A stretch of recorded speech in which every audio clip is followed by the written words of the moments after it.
Welcome back to Channel Guides today from Horizon Fish Keeping. And today we're going to be doing a bit of an update on the fish room, checking out what fry we've got going on, and also we'll do a bit of an update on the disaster tank that we had to re-aquascape because it just sort of crashed out. So we'll check out some tanks and hope you guys will stick around to the end to see what's going on. So we're going to do this video a bit freestyle today. Just checking out some of these aquariums. So this is obviously the big tank with Ghost and Phantom. For you guys that subscribe to the channel and know these guys, they're absolutely awesome. So this one's Phantom, real healthy, looking as smiley as always, to be honest. And this is Ghost.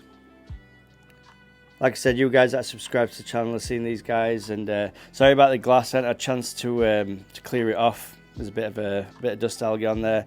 But they're doing really well. Got some cucumber in there for the plecos. They've been munching away on that. And the Malawi cichlids doing awesome as well, as they always do. Again, no fighting. I've actually chucked some of these salvinia floating plants in here just to pull out some of the nitrates. There's a bit of duckweed stuck in there as well. But I've just put them in there to try and help with the algae a little bit on the glass. That's the only algae that I really get on this tank is the dust algae on the main front glass. I'm not sure if it's to do with the lighting. It's got two of these fluval daylight bulbs in, as you can see there. So yeah, they're pretty good. They light the tank pretty good, but they just seem to put a lot of algae on the front glass there. But the tank's doing awesome. The ghost knife fish is still in here, and also the electric blue Jack Dempsey. They tend to hide in the rocks at the back. They're a little bit small still yet. Obviously Ghost and Phantom knocking around, it's probably not a good idea to be out and about venturing. Hungry mouths, and these guys will surely they'll easily be able to fit in the ghost knife there. He's at about 6 inch now. Actually, he's doing really well. I don't know if I'll be able to get a shot of this guy because he's, well, with the dust algae on the glass and Ghost in the way, maybe not, but we'll try and get a little shot of this ghost knife at the back if Ghost will move out of the way. He usually hides just under the caves at the back there, but he usually tends to come out on an evening. I know they're sort of not nocturnal, but they prefer to come out when it's later on in the day. Also, I've also purchased this Eheim. I've lost the name in my head at the moment, but it's Eheim 200. And it's been doing really well to keep the water clear. I do have a canister filter on this tank as well, but the Eheim there is just mainly to polish the water. And I'm actually thinking about using the Eheim 200 there, just as two of them in this tank. I'm not sure if it'll handle the bioload. It might be a bit of an experiment to try and fit that on there and see what happens. Obviously these guys are big fish and a lot of food goes into this tank on a daily basis. So I put a lot of prawns and things like that in here. So they'd have to keep up the biological, but it's a really good filter actually. I was thinking about doing an unboxing. I've actually recorded the first part of the unboxing for the Eheim 200. If you are wanting to see that video, if you just drop us a little comment in the comments box, and I'll go through everything you get in the box and obviously how to build it up and stuff, and we'll make that video. So we'll check out one of the other tanks now, guys, and hopefully you'll enjoy that one. So here we have one of the Betta aquariums. This is actually my partner's. As you can see, the plants have grown in really nice at the moment. We've been using I think it's Aquatic fertilizer, and I've also just got some API CO2 booster in the mail today, so hopefully that'll just cut back on the algae. There seems to be a lot of snails going on in here. I know my partner's not overly keen on the snails. There's a little bit of algae at the back there, you can probably just see it. I'm just getting a bit of glare there, but you can just see the algae there. That's because the light's sort of directly above there. So it just needs a bit of a clean up. And just pull that hair algae out. The plants are growing in really nice. The crypt's starting to come up at the back there. And there's the Corydoras are in here somewhere, probably hiding. If you just give it a little tap, the little Betta fish will probably come to the front. You might have just seen him a moment ago. He were just ducking and diving in the plants. So he likes to lay on these leaves, the Betta, and he just likes to chill out on there. I think this one's a blue Nemo koi or something like that. My partner knows the name properly, this one, but yeah, it's a nice little tank for the Betta fish. I don't think he's going to come out. Oh, he's just underneath there, look. Getting a bit of glare, but let's see if we can zoom in on him. There he is. He's just hiding underneath the... he likes to go down there and chill out. So yeah, he's doing really well, really healthy. I did turn down the flow a little bit on this tank. I know one of my subscribers mentioned it might be a little bit too sort of blasty with a big fin, so we've actually knocked the flow down a little bit on this tank, just to give him a bit of a nicer life, and you don't have to fight the current. Thing is, with these fluval specs, they've got an adjustable pump in the back there that comes through this duckbill nozzle, and you can actually turn the flow up and down. It's just in a weir at the back, so it's quite easy to do. Anyway guys, we'll move on. This is my 150 litre fully planted tank, as you can probably see there.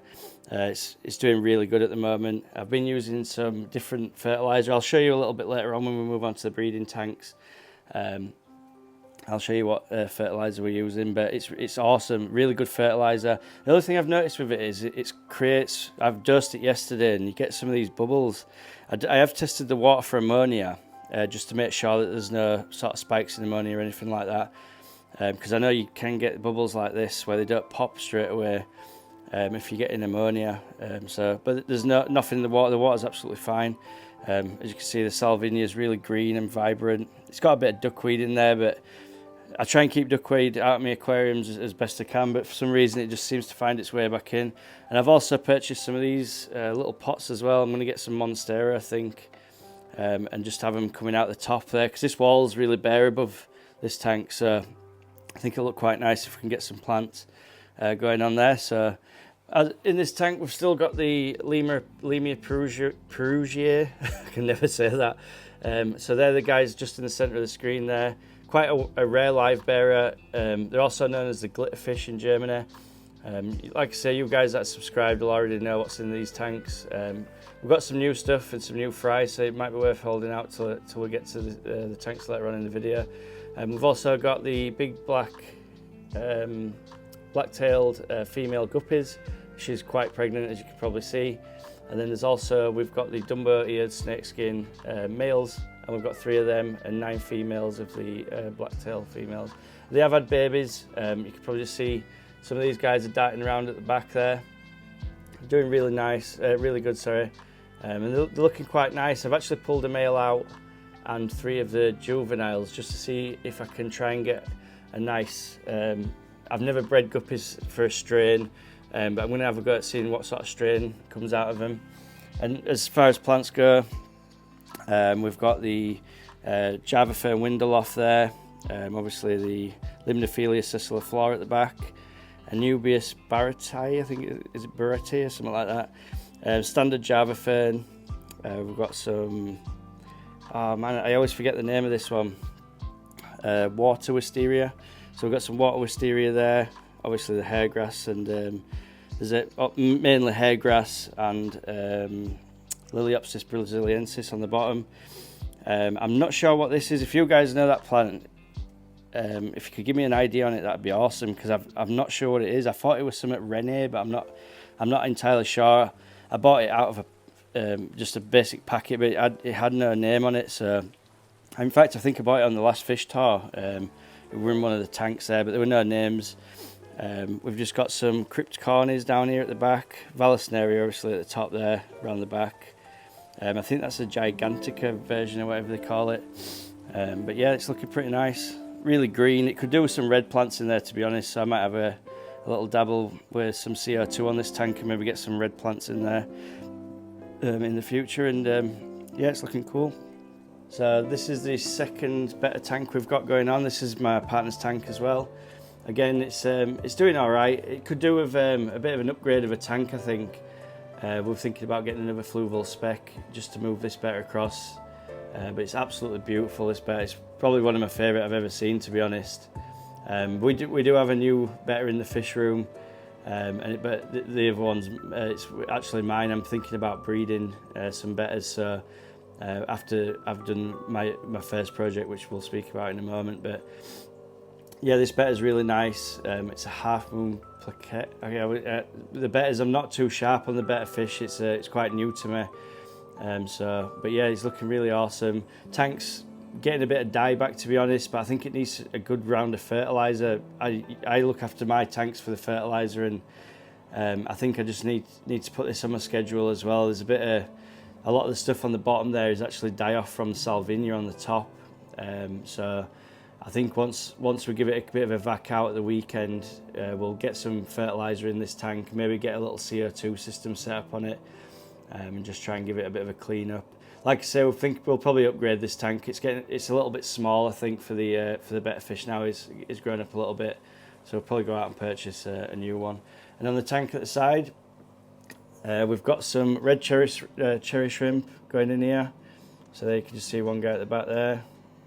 And also we have about 50 Pracox rainbow fry, which have just got onto brine shrimp yesterday. But as you can see, they're doing really good. I'll try and get a close up on these little guys. Really cool little fish. And these are obviously for sale. I'm growing them out in here a little bit, and then they'll go into the 200 litre tank then for grout, and then after the 200 litre tank they'll be going to the local fish shop for sale.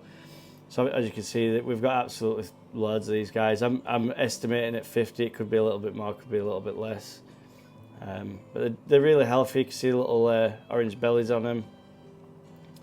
And yeah, they've just started on brine shrimp. These are a couple, just like that guy in the centre of the screen.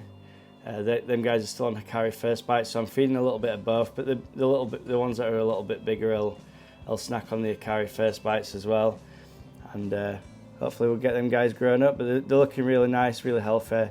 They're at the size that I would expect them to be at this point. So hopefully we can get them fed up a little bit more, get them to a sellable size, and then they'll go to the forever homes then. But yeah, they're looking really nice. Just thought I'd show you the brine shrimp hatcher that I use as well. So we use the Zis 2 litre brine shrimp hatcher, and that's on every day. I feed on an evening with the Zis brine shrimp hatcher, and then usually to the fry, so these little guys. Most of my tanks get it, to be honest, because it just really helps if you're wanting to breed fish, especially for profit. You do need to have brine shrimp going. I can't even explain how important this stuff is. It really, once you get onto this stuff as fry, they really do start to grow. And also I think it helps for the parents to spawn. Once they see a lot of live food in the water, I think the parents think it's a good idea to have babies then, because the babies will have food. So we'll move on to the next tanks. So here we are, guys, at the 200 litre tank. This is where I actually bred the Pracox rainbows, so you can just see the group that I bought there. I think it was 3 males to 7 females, so I bought 10 in total. I can't remember the actual ratio I bought them at now, but these are the parents to the fry that I have in the other tank. So obviously the babies will be coming back into this tank for some time to grow out a little bit. And hopefully, they'll all go together then to sell. So I've been spawning them with a spawning mop, as you can see there. There's some cherry shrimp in here as well. There's a couple of guppies in here. Actually, this is just breeding everything, to be honest. We've got the Malaysian trumpet snails just here. You can see one there, and there's one here. So they're breeding in here. They can be sold. There's also one on the outer glass just at the back there. They're absolutely everywhere. The Ramsar horn snails are pretty much everywhere. A couple more Malaysians just at the front. You can see the pink Ram's horn snails at the front there. So all these little bits, when you're doing a tank like this, if you're wanting to breed for profit, this is like the perfect tank, because you can have the rainbows breeding in the mops. Then you can sell the snails, obviously, the different varieties of snails. You can sell them to your local fish stores, or even on eBay, people will buy things like that. eBay is good for the snails because they're really easy to ship. You can just put them in a little test tube with a lid on, a little bit of water in there. And you can just post them out then, and they're not expensive to post either because they're really light. And obviously we've got the cherry shrimp. There's just a male guppy there, so we're breeding some guppies even in here. There's some guppies somewhere about, and then we've just got the cherry shrimp just down the back there. You might be able to just catch a glimpse. And I didn't actually think they were, well, I knew they were breeding in here, but I didn't actually think they were surviving. But I have found some babies up in the top, up in all this stuff here, so they're actually hiding out, the babies. But I did find a pregnant female, and I pulled out the pregnant female and I actually popped her in this little tub here, and I've just popped some food in just before I started filming. see if I could get them to gather around. Obviously the snails are with them, but you can just see the baby shrimp there. So it's just got the baby cherries, just having some food there. So just put a few little flakes in for him, and it looks like the snails are snacking out as well. Also, obviously I've got Indian almond leaf in there.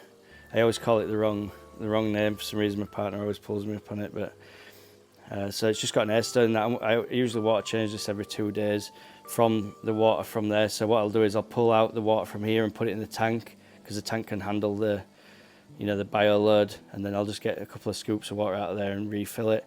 And this is just a fridge organizer, and I've just glued on some foam. This foam's actually the foam that comes wrapped around the heaters when you buy them. Just sort of glued it on the sides there, and it's got a handle on it obviously there, so that hooks on so it can't sail away as such. And also once it's got the foam on there, it'll just float to the water level, so it's actually quite buoyant at that point there. You can put some more water in. And then over this side I've just got another tub here with some methylene blue in. Obviously I don't put the methylene blue into the big tank. I just use the methylene blue to hatch out some eggs, and I've just got some panda Corydoras eggs in there.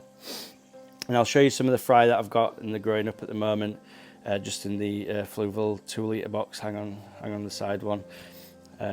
So yeah, that's the 200 litre tank. So yeah, this is a good little tank to make some extra pocket change, I guess, to either to use as for food and things like that, or you can maybe make a bit of money and buy some new tanks and things. It's just a bit of an idea, if you guys are thinking about just getting an extra tank. I mean, this is 200 litre tank. I've got like 5 species of animals in there, and also I've put the tubs at the top there to use as hatch outs and grow outs and things. Obviously the shrimp are fine in that little 2 litre container to grow out until they're adults, and then they'll get popped in this tank and they'll breed more, and it's sort of a good cycle. Also, if you're growing plants in here, so I've got the water wisteria, there's about 20 different plants stems in there, and also the valsnaria and other things at the back there. So we'll just move down to the little breeding tanks that I've got at the bottom here. So the first tank here, we've got the male, so the snakeskin male that we're talking about in the 150 planted aquarium, and then he's got 3 females, which he would be the granddad to, oh no, the dad to, sorry. So I'm just going to try and breed these 3 and see if we can make sort of a pure strain. I'm not all up on the genetics of how to do the guppies, but I'm basically wanting to make him again. So I'm trying to get a pure, so the breeding strain's pure for him, sort of thing. In this tank we've got as well about 13 or 14 Corydoras, the panda variety, and these guys are just down the back there, as you can see.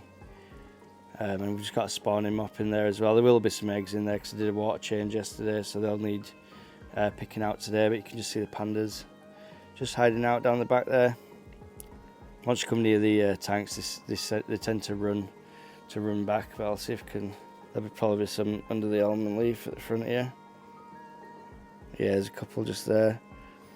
Again, we've just got some snails. Got some little pest snails in here actually. They're starting to make the way around my fish room a little bit, so I'm going to try and get them out. Anyway, moving on to the next one. We've got a tank here with peppered Corydoras, and I've also got 2 male guppies just there. I'm actually moving them out today because I purchased 2 female Bettas. There's one at the front just here, and there's one just down the back there as well. I can't get focus on because the first one's at the front. I will be separating these 2 guys, so you don't need to blow up my my comment section. I'll be moving these guys today, so they're not together. I'm quite aware that guppies, that betta fish aren't very compatible living together, although I know there's people that have done betta sororities and things like that.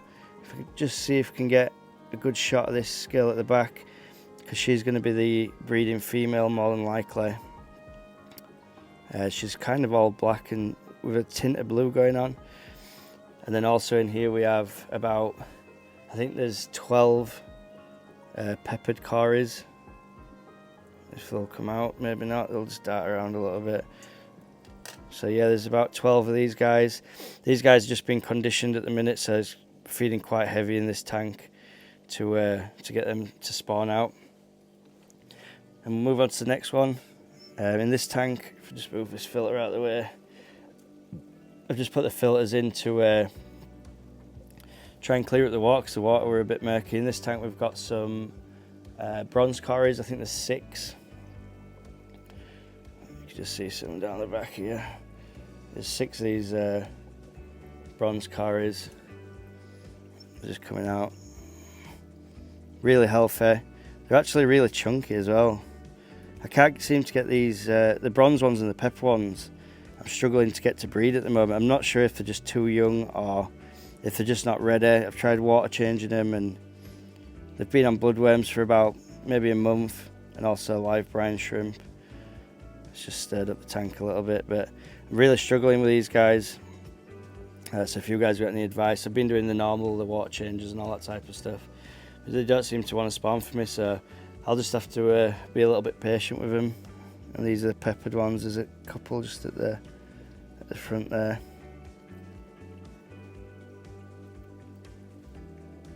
Although that one does look very different to the rest. I'm not actually sure what Cory that is, because it doesn't look peppered. The green, emerald green coloured ones. The rest of them are very peppered, like the one just under the leaf there. So yeah, they're looking alright. So here's the one you've all been waiting for.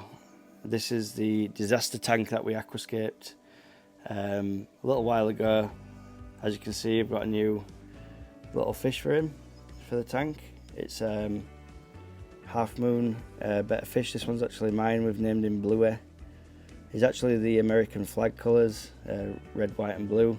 If he has got a scientific name or a common name, if you guys want to drop that in the comment section below, that'd be awesome.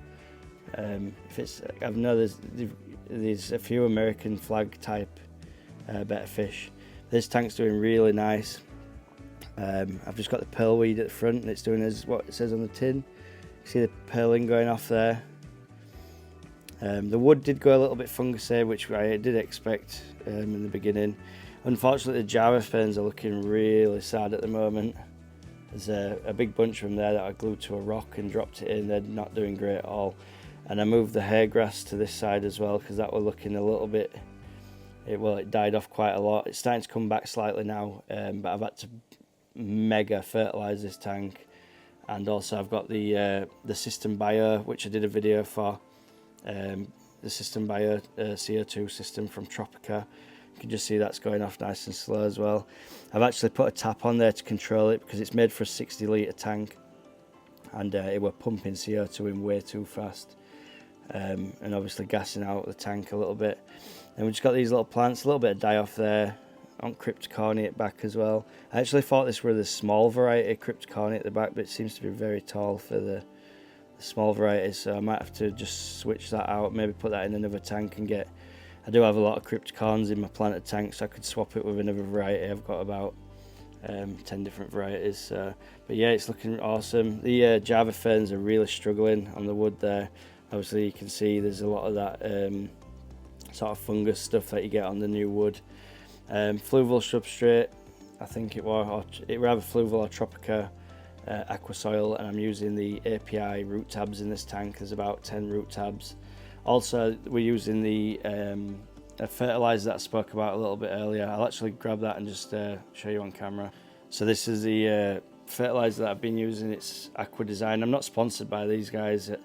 I've really only bought it because you could get a 5 litre jug for fairly cheap. I think around £20, but if you guys wanted to know any details, like I say, it just does that sort of foaming on top of the water, which I'm not sure about, but it's safe for you know, for all fish and shrimp and stuff. If you guys need any details on it anyway, you can check it out online, or you can just pause the video to read the details there. But yeah, that's the stuff that I've been using. I also use the API root tabs, because they're really good. And also the API liquid CO2. I'm using the liquid CO2 basically just for what it is really. It's an algicide. And it's really helpful to get rid of the hair algae in the water column. If you're using like a liquid CO2 system like that, or the API leaf zone, anything like that, Tropica plant, whatever it's called, you really do need to use a CO2 booster. It has nothing to do with CO2 like this, but it will help you with algae in the water column. So yeah, so that's the end of the tour, guys. I hope, like I say, I hope you're all doing well. I'd really appreciate it if you could subscribe to my channel if you're new to the channel, and also any of you guys that are subscribed, thank you very much for your support over the past year. It's been awesome. I've chatted to quite a few of you guys now in the comment sections, and it's really nice to have loads of like-minded people on my channel. So peace out for this one, and I'll catch you on the next one.